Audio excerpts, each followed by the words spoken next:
చాలా రోజుల తర్వాత ఈ విధంగా ఉల్లిపాయ వేసిన ఆలూ ఫ్రై చేసుకొని వేడివేడి అన్నంతో తినాలని ఉందండి. ఈరోజు కుక్కర్లో చిన్న గ్లాసుడు బియ్యం పెట్టుకున్నాము.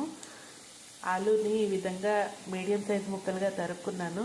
ఇవి కొంచెం వేగాక ఉల్లిపాయ వేసుకోవాలి, లేకపోతే ఉల్లిపాయ తొందరగా వేగిపోతుంది కదా.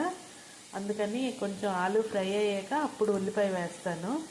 ఈ విధంగా ఆలూ ఫ్రై తిని చాలా నెలలైందండి. మీ అందరికీ కూడా ఈ ఆలూ ఫ్రై ఇష్టమని అనుకుంటున్నాను. మరి మీరు ఏ విధంగా చేస్తారో నాకు కామెంట్ చేయండి.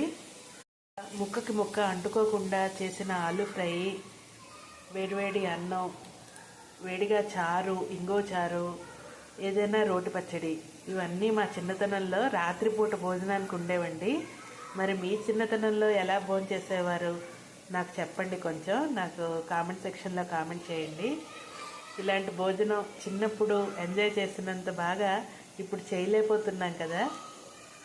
ఈ విధంగా మాట్లాడుతూ ఉండగానే నా ఆనియన్ వేసిన ఆలూ ఫ్రై నా బుల్లి కుక్కర్లో వేడివేడి అన్నం రెడీ అయిపోయాయండి.